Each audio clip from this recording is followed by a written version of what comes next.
where I keep my pretty things. You all know the Bible is made of testaments old and new. I've been told it's just those two parts, or only one if you're a Jew. What if I were to tell you there's a fresh third part out there, which was found by a hip new prophet who had a little Danny Osmond flair. Have you heard of the all-American prophet, the blonde-haired, blue-eyed voice of God?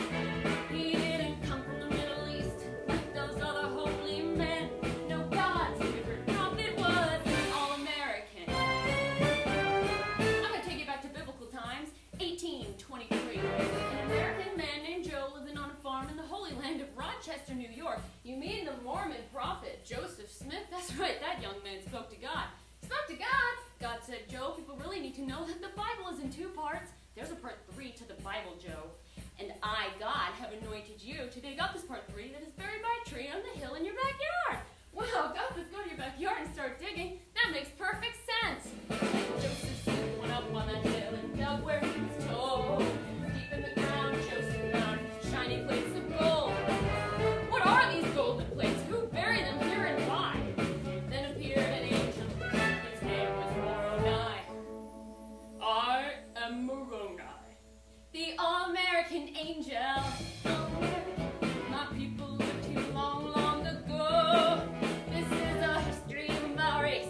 Please read the words within. We were Jews who met with Christ. We were all-American. But don't let anybody see these plates except for you. They are only for you to see. Even if people ask you to show the plates to them, don't just copy them onto normal paper. Even though this might make them question if the plates are real or not. This is sort of what God is going for. Joseph took the plates home and wrote down what he found inside. He turned those plates into a book, then he rushed into town and cried, hey, God spoke to me and gave me this blessed ancient tome. He had commanded me to publish it and stick it in every home. Wow, so the Bible is actually a trilogy, and the Book of Mormon is Return of the Jedi. I'm interested. Now, many people didn't believe the prophet Joseph Smith. They thought he'd made up this part 3 that was buried by a tree on the hill in his backyard. Liar! But Joe said, this is no lie, but God all the time, and he told me to head west. So I take my part 3 from the hill with the tree. Feel free if you'd like to come along with me to the Promised Land. The Promised Land? Paradise.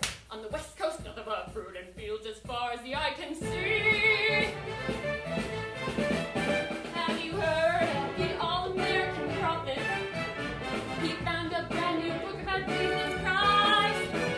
We're following him to paradise. We call ourselves Mormon, and our new religion is all-American. Well, how much does it cost? Mormons kept on searching for that place to settle down. Every time they thought they found it, they got kicked out of town. Even though people wanted to see the golden plates, because they never showed up. I have maggots in my scrotum. Okay. Well, anyway, now comes the part of our story that gets a little bit sad. On the way to the Promised Land, Mormons made people mad. Joseph was shot by an angry mob and knew he'd soon be done. You must lead the people now, my good friend, Brigham Young. Oh God, why are you letting me die? Without having me show people the plates. They'll have no proof I was telling the truth or not. They'll have to believe it just cause. Oh, that's kind of what you're going for. Prophet Joseph Smith died for what he believed in. His followers, they kept heading west. And Brigham Young led them to paradise, a sparkling land in Utah they called Salt Lake City. And there,